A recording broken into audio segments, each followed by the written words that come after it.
എൻ്റെ മുടിക്ക് നന്നായിട്ട് ഉള്ളു വയ്ക്കാൻ സഹായിച്ച ഒരു ഹെയർ പാക്കാണ് ഞാൻ ഇന്ന് നിങ്ങൾക്ക് വേണ്ടി ഷെയർ ചെയ്യുന്നുണ്ട്. അതിനുവേണ്ടി നമുക്ക് വേണ്ടത് ചെറിയുള്ളിയാണ്. ഇത് മുഴുവൻ വേണ്ട കേട്ടോ, ഒരു 5 ആ ഒരു അളവിൽ നിങ്ങൾ എടുത്താൽ മതി. ഒരു മിക്സിയുടെ ജാറിലേക്ക് ഞാൻ തോലൊക്കെ കളഞ്ഞതിന് ശേഷം ഇട്ട് കൊടുത്തിട്ടുണ്ട്. പിന്നെ നമുക്ക് വേണ്ടത് മുരിങ്ങയുടെ ഇലയാണ് കേട്ടോ.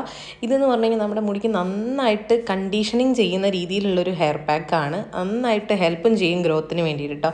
ഇനി ഇത് മിക്സ് ചെയ്യാൻ വേണ്ടിയിട്ട് നമ്മൾ എടുക്കുന്നത് തൈരാണ്. പുളിയില്ലാത്ത തൈരോ പുളിച്ചത് വേണ്ട, അധികം പുളിയില്ലാത്തതാണ് എടുക്കുന്നത് നല്ലത്. ദെൻ ഞാനിതൊരു നന്നായിട്ട് അരച്ചെടുത്തിട്ടുണ്ട്. എന്നിട്ടൊരു പാത്രത്തിലേക്ക് ആക്കിയതിന് ശേഷം നമ്മൾ യൂസ് ചെയ്യുന്ന എണ്ണ ഉണ്ടാവില്ല, ഹെയർ ഓയിൽ, കാച്ചിയ എണ്ണ ആണെങ്കിൽ അത്, അല്ലാന്നുണ്ടെങ്കിൽ സാധാ കോക്കനട്ട് ഓയിൽ യൂസ് ചെയ്താൽ മതി. 2 ടീസ്പൂൺ എടുത്ത് നന്നായിട്ടൊന്ന് മിക്സ് ചെയ്ത് കൊടുക്കുക. കാരണം ഈ ഒരു പാക്ക് കുറച്ച് ഡ്രൈയിങ് ആക്കാൻ സാധ്യത ഉണ്ട്. ഒരു ഹാഫ് ആൻ അവർ വെക്കണമല്ലോ.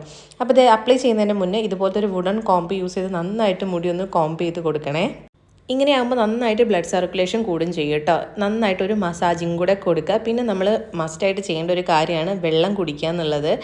ഇതുപോലത്തെ ബോട്ടിലാണെങ്കിൽ നമ്മളൊരു 2 ലിറ്റേഴ്സിൻ്റെ ആണെങ്കിൽ ഒരു ദിവസം നമ്മളിത് കുടിച്ച് തീർക്കുന്നൊന്നും കൺഫേം ചെയ്താൽ മതി. എന്തായാലും പ്രൊഡക്ട്സിൻ്റെ ഒക്കെ ലിങ്ക് ഞാനിവിടെ ടാഗ് ചെയ്ത് കൊടുക്കാം കേട്ടോ. ഇനി നമ്മുടെ പാക്ക് കംപ്ലീറ്റ് സ്കാൽപ്പിൽ അപ്ലൈ ചെയ്ത് കൊടുക്കുക. ഹെയറിൽ ചെയ്യേണ്ട ആവശ്യമില്ല, കുറച്ച് ഡ്രൈയിങ് ആക്കും. സ്കാൽപ്പിൽ നന്നായിട്ട് അപ്ലൈ ചെയ്ത് കൊടുക്കുക. നന്നായിട്ടൊരു മസാജിങ് ചെയ്യുന്ന പോലെ ഫിംഗർ ടിപ്പ് യൂസ് ചെയ്തിട്ട് മസാജ് ചെയ്താൽ മതി കേട്ടോ.